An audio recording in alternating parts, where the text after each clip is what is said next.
السلام علیکم ناظرین حضرات، چینل کو ابھی سبسکرائب نہیں کیا ہے تو چینل کو سبسکرائب کر لیجئے، ساتھ میں بیل آئیکن ضرور دبا دیجئے تاکہ آنے والی ویڈیو کی نوٹیفیکیشن آپ کو ملتی رہے۔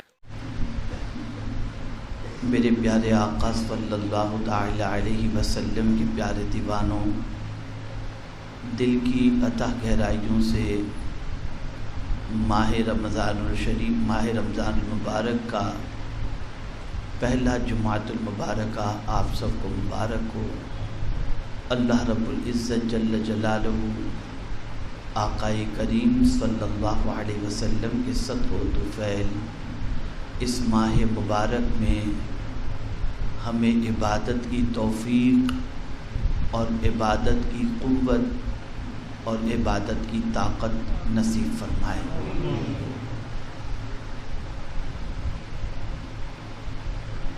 یہ بات اچھی طرح ذہن میں رکھیں کہ ہر عبادت کا اللہ رب العزت جل جلالہ نے کوئی نہ کوئی مقصد رکھا ہے۔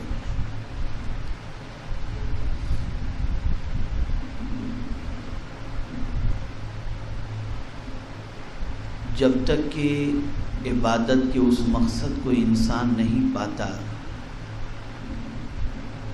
صحیح معنوں میں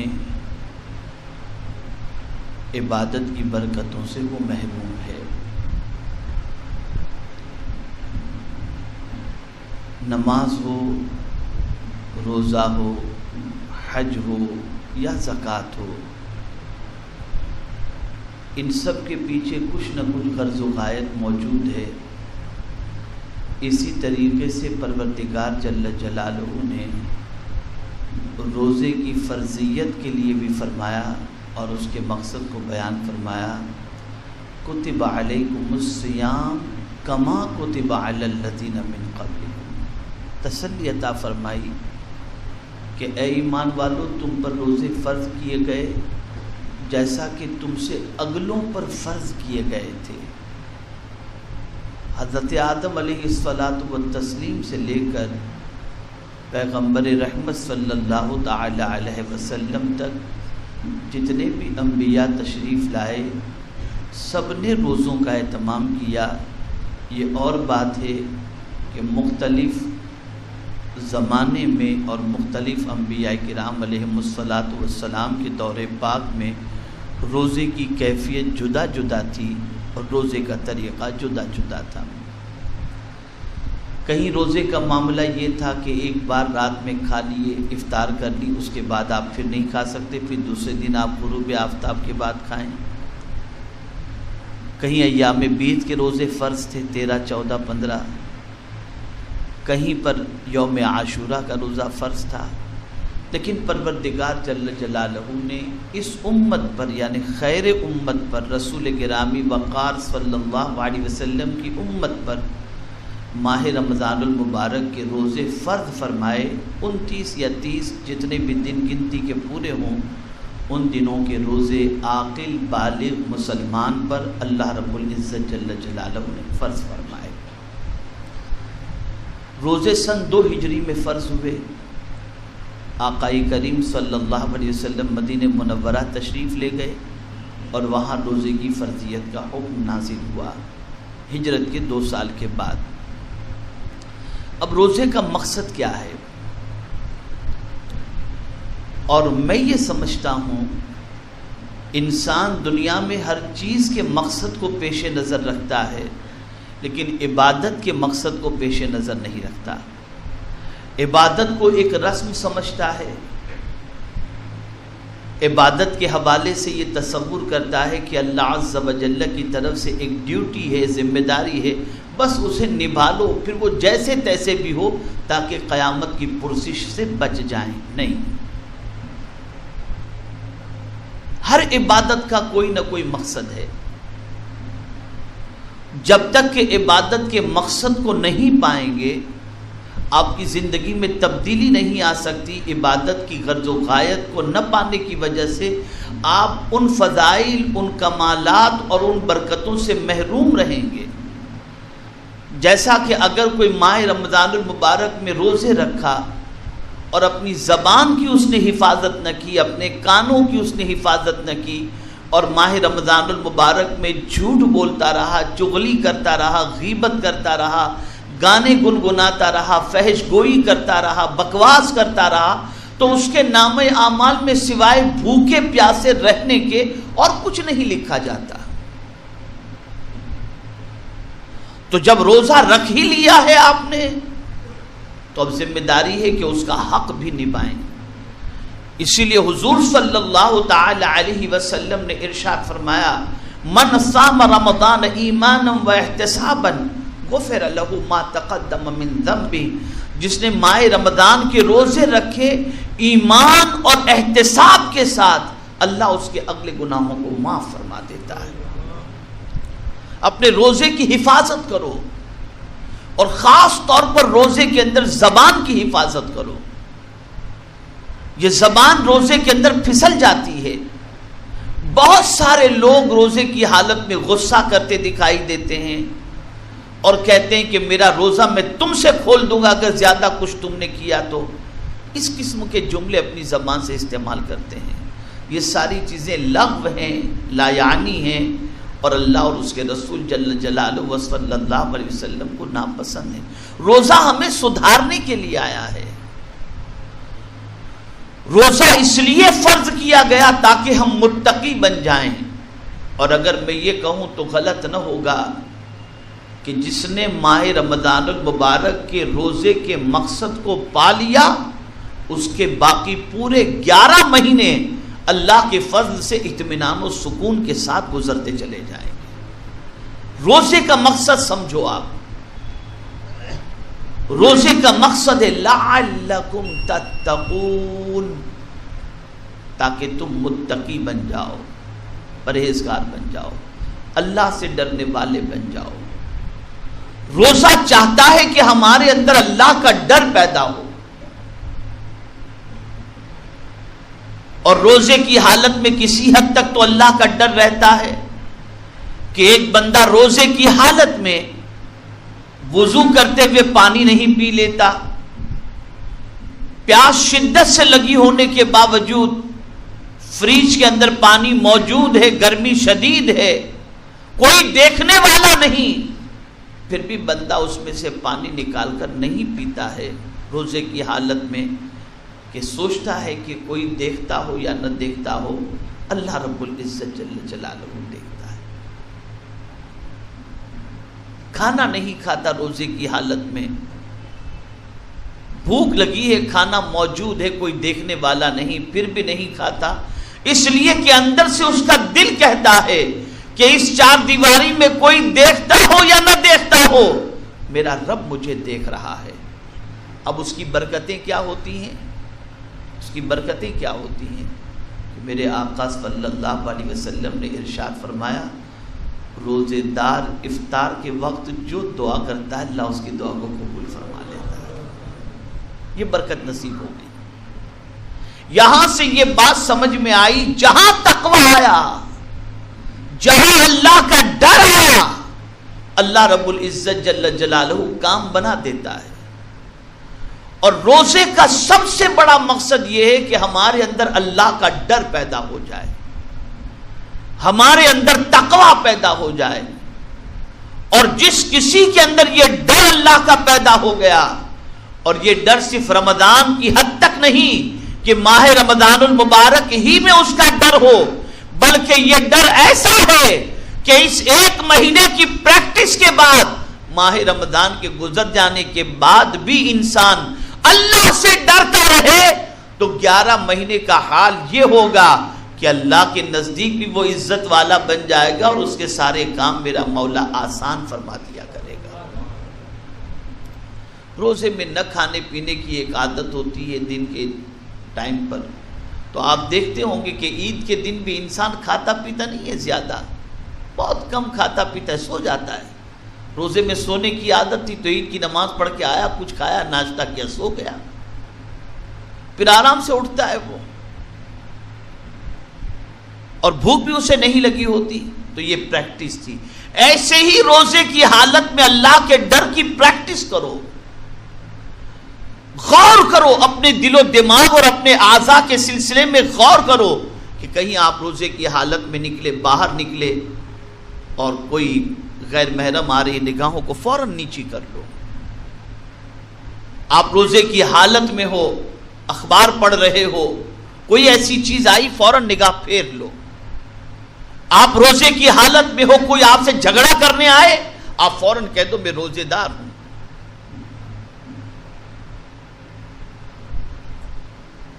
آپ اپنے اندر چینجز پیدا کرو. اگر ماہ رمضان کا کہ روزے رکھنے کے بعد ہمارے اندر تبدیلی پیدا نہ ہوئی تو ہم نے روزے تو رکھ لیے، روزے کا مقصد نہیں پایا. میرے پیارے آقا صلی اللہ علیہ وسلم کے پیارے دیوانوں، اس عبادت کا سب سے بڑا مقصد یہ ہے کہ ہمیں تقوی حاصل ہو جائے. اور میں آپ کو بتاؤں، جسے تقوی کی دولت مل جاتی ہے، جسے تقوی کی دولت مل جاتی ہے، اسے کتنا بڑا سرمایہ مل جاتا ہے، کتنا بڑا سرمایہ. تو قرآن کہتا ہے وَمَن يَتَّقِ اللَّهَ يَجْعَل لَّهُ مِنْ أَمْرِهِ يُسْرًا. جو اللہ سے ڈرتا ہے اللہ اس کے سارے کام آسان کر دیتا ہے. یعنی اب ماہ رمضان میں تقوی کی پریکٹس آپ نے کر لی، روزے کی حالت میں اللہ سے ڈرنے کے مقصد کو آپ نے پا لیا. اب ماہ رمضان کے گزر جانے کے بعد بھی اگر آپ متقی رہتے ہیں تو پھر آپ کا کبھی کوئی کام اٹکنے والا نہیں. قرآن کہتا ہے اللہ سارے کام کو آسان بنا دیا کرتا ہے، سارے کام کو آسان بنا دیا کرتا ہے. تو آپ کو اس ماہ مبارک میں سب سے زیادہ اس چیز کی طرف توجہ رکھنی ہے. الحمدللہ کھانے پینے اور عمل زوجیت سے تو آپ صبح صادق سے لے کر غروب آفتاب تک بچ جاتے ہیں، لیکن آج میرا فوکس اور میں جہاں آپ کی توجہ کو مبذول کرانا چاہتا ہوں وہ یہ ہے کہ مکمل وجود کو اللہ کی خشیت کا پیکر بنا دو. ڈرنے لگ جاؤ، اللہ سے ڈرنے لگ جاؤ. نہیں میں یہ کام نہیں کروں گا، میں جھوٹ نہیں بولوں گا، میں کسی کی غیبت نہیں کروں گا، میں چغلی نہیں کروں گا، میں فحش گوئی نہیں کروں گا. بچاؤ اپنے آپ کو، نگاہوں کی حفاظت کرو، کان کی حفاظت کرو، زبان کی حفاظت کرو، وجود کی حفاظت کرو اور اپنے اندر اللہ کا ڈر پیدا کرو. کیسا ڈر، کیسا ڈر. اللہ اکبر. میرے پیارے آقا صلی اللہ تعالی علیہ وسلم کے پیارے دیوانوں، ایسا ڈر کہ خدا نخواستہ ماہ رمضان شریف کے گزر جانے کے بعد اگر کوئی بد چلن عورت گناہ کی دعوت اکیلے میں دے بھی تب بھی یہ اللہ کا ڈر ہمیں اس گناہ سے روک لے اور ہم اپنے وجود کو گناہوں سے روک لیں. تو ایسا شخص جو اللہ رب العزت جل جلالہ کے ڈر سے اپنے وجود کو گناہوں سے روک لے تو قرآن کہتا ہے وَلِمَنْ خَافَ مَقَامَ رَبِّهِ جَنَّتَانِ. جو اپنے وجود کو اللہ کے ڈر کی وجہ سے روک لیا اللہ رب العزت جل جلالہ سے 2 جنتیں عطا فرماتا ہے.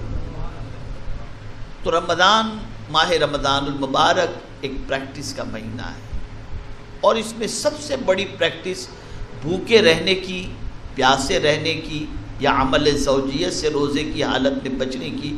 اس پریکٹس کی بجائے، یہ تو عام طور پر ہر آدمی اس چیز کو اختیار کرتا ہے تبھی روزہ ہوگا، لیکن اصل مقصد کی طرف آ جاؤ، اصل مقصد کی طرف. اور وہ اصل مقصد کیا ہے؟ اپنے پورے وجود کو اللہ کی خشیت کا پیکر بنانا.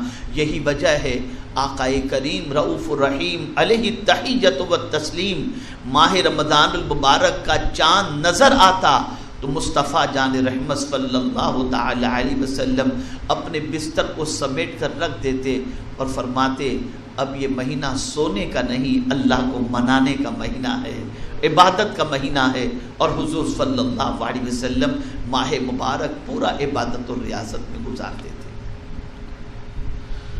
تقویٰ اگر اختیار ہو گیا تو پھر روزی کی تنگی بھی نہیں رہے گی. سب سے بڑا مسئلہ تو روزی کا ہی ہے. انسان رزق کے سلسلے میں پریشان ہے، مندی سے جھج رہا ہے، معاشی بدحالی کا شکار ہے، در بدر کی ٹھوکریں کھا رہا ہے اور چاہتا ہے کہ اللہ اسے خوشحالی عطا فرمائے. تو مختلف پلان لے کر کے مختلف تاجر آتے ہیں، مختلف کمپنیز آتی ہیں، آدمی ان کی باتوں میں آ کر اس طرف تو جھک جاتا ہے، لیکن کبھی قرآن کے فیصلے کی طرف اور رہنمائی کی طرف نہیں آتا۔ اللہ رب العزت جل جلالہ قرآن مقدس میں ارشاد فرماتا ہے، اللہ اکبر، وَمَن يَتَّقِ اللَّهَ يَجْعَل لَّهُ مَخْرَجًا وَيَرْزُقْهُ مِنْ حَيْثُ لَا يَحْتَسِبُ، جو اللہ سے ڈرتا ہے اللہ اس کے لیے روزی کے ایسے ذرائع پیدا فرماتا ہے جہاں اس کا گمان بھی نہیں پہنچتا، بلکہ بے حساب روزی اللہ رب العزت جل جلالہ عطا فرماتا ہے۔ تو ماہ رمضان کے اندر تقوی کی پریکٹس کرو، نگاہوں کی حفاظت کی پریکٹس کرو، زبان کی حفاظت کی پریکٹس کرو، کانوں کی حفاظت کی پریکٹس کرو۔ میرے پیارے آقا صلی اللہ تعالی علیہ وسلم کے پیارے دیوانوں، سب سے بڑی سعادت ماہ رمضان المبارک میں تقوی کی بنیاد پر جو نصیب ہوتی ہے وہ یہ ہے کہ تقوی اگر حاصل ہو گیا تو آپ کبھی تنہا نہیں رہو گے، کبھی تنہا نہیں رہو گے، کبھی تنہا نہیں، بلکہ قرآن کہتا ہے ان اللہ مع الذین اتقوا والذین هم محسنون، کہ بے شک اللہ متقین کے ساتھ ہے اور نیکی کرنے والوں کے ساتھ ہے۔ تو اللہ کا ساتھ نصیب ہو جاتا ہے۔ مجھے حیرت ہوتی ہے، انسان سب کا ساتھ پسند کرتا ہے، اللہ کا ساتھ نصیب ہو جائے اس کی شان کے مطابق اس کی وہ کوشش نہیں کرتا۔ اولیاء کرام علیہم الرضوان ہمیشہ اس چیز کی کوشش کرتے کہ تقوی اختیار کرتے، وہ ظاہر میں بھی اللہ سے ڈرتے، باطن میں بھی اللہ سے ڈرتے، تنہائی میں بھی اللہ سے ڈرتے، مجمع میں بھی اللہ سے ڈرتے، اور اس لیے کہ وہ جانتے تھے کہ دنیا کے انسانوں کا ساتھ چھٹ سکتا ہے، قدرت کا ساتھ کبھی نہیں چھٹ سکتا، اور دنیا کے انسان ہر جگہ مددگار نہیں بن سکتے، لیکن میرے کریم کی شان یہ ہے نحن اولیاؤکم فی الحیات الدنیا وفی الآخرہ۔ اللہ اکبر، اللہ رب العزت جل جلالہ دنیا میں بھی ہمارا مددگار ہے اور آخرت میں بھی ہمارا مددگار ہے۔ ہماری ذمہ داری بن جاتی ہے کہ میرے پیارے آقا صلی اللہ تعالی علیہ وسلم کے پیارے دیوانوں، ہم تقوی کے مقصد کو پائیں۔ یہاں سے ایک بات واضح طور پر سمجھ میں آئی، اور وہ بات یہ ہے کہ روزہ ہمارے اندر وہ عادت پیدا کرنا چاہتا ہے جس عادت کی بنیاد پر ہماری دنیا اور آخرت سب کی پریشانیاں دور ہو جائیں۔ وہ عادت ماہ رمضان المبارک کے روزے ہمارے اندر پیدا کرنا چاہتے ہیں، لیکن افسوس کے ساتھ کہنا پڑتا ہے، ابھی کل ہی کی رات آپ نے گلیوں میں دیکھا ہوگا بچے کھیلنا شروع کر چکے ہیں، کرکٹ بھی شروع ہو گیا، بیڈمنٹن بھی شروع ہو گیا، نہ مائیں روک رہی ہیں، نہ باپ روک رہا ہے، نہ کوئی ان کو سمجھا رہا ہے۔ ایسا لگتا ہے کہ جیسے ہی چاند نظر آیا بچوں کے لیے کھیل کود کا موسم آ گیا، معاذ اللہ من ذالک۔ اور بہت سارے لوگ تو پوری رات کھاتے رہتے ہیں، سحری تک کھاتے رہتے ہیں، ایسا لگتا ہے جیسے بس جیل سے جیسے قیدی چھوٹا ہو، اس طریقے سے روزے دار افطار کے بعد چھوٹتا ہے کہ اب سحری تک جتنا کھانا ہو کھا لو، 10-15 دن کا اسٹاک پیٹ میں جمع کر لو، معاذ اللہ من ذالک۔ اور پھر اس کے بعد ڈکاریں آتی ہیں، لوز موشن ہو جاتے ہیں، یہ تکلیف وہ تکلیف، یہ کھا لیا وہ کھا لیا۔ یاد رکھیں میرے پیارے آقا صلی اللہ علیہ وسلم کے پیارے دیوانوں، حضور صلی اللہ علیہ وسلم نے ارشاد فرمایا سب سے برا برتن یہ پیٹ ہے، سب سے برا برتن حضور فرماتے ہیں، سب سے برا برتن۔ اور ہمارا دل جو آج مردہ ہو گیا نا، نہ دل میں آقا کریم صلی اللہ تعالی علیہ وسلم کی سچی محبت رہی، نہ دل میں ہمارا اللہ عز و جل کا، ہمارے دل میں اللہ عز و جل کا صحیح معنوں میں خوف رہا، بلکہ یہ دل بیٹھ جاتا ہے، ڈرتا ہے، دل میں خوف رہتا ہے، باطل کا ڈر، تندرستی کا ڈر، بیماری کا ڈر، یہ ساری چیزیں جو رہتی ہیں وجہ یہ ہے کہ ہم نے ہمارے دل کو مردہ کر دیا۔ آقا کریم صلی اللہ علیہ وسلم ارشاد فرماتے ہیں لا تمیت القلوب بکثرت الطعام والشراب فإن القلب كالزرع يموت إذا كثر عليه الماء۔ آقا کریم صلی اللہ علیہ وسلم ارشاد فرماتے ہیں بہت زیادہ کھا پی کر اپنے دل کو مردہ مت کرو، کہ جس طرح سے کھیتی میں زیادہ پانی چلا جائے تو کھیتی مردہ ہو جاتی ہے، ایسے ہی پیٹ میں اگر زیادہ کھانا پانی چلا گیا تو دل بھی مردہ ہو جایا کرتا ہے۔ میں یہ نہیں کہتا کہ آپ نہ کھائیں، لیکن میں یہ تو ضرور کہوں گا اتنا بھی نہ کھائیں کہ چلنا پھرنا مشکل ہو جائے اور آنکھ کا کھلنا مشکل ہو جائے، ڈکاریں آنے لگ جائیں، طبیعت بگڑنے لگ جائے، جو کچھ بھی کچرا جو بھی ملتا ہے اٹھایا اور کھا لیے، ادھر سے یہ ہوٹل سے یہ اٹھا لیا، ادھر سے یہ اٹھا لیا، یہ کھایا وہ کھایا، صبح تک کھاتے ہی رہے۔ نہیں، ایسا نہ کرو، بس آپ کھائیں ضرورت کی مقدار کے مطابق اور اللہ کی بندگی میں ماہ رمضان کی ساعتوں کو گزاریں۔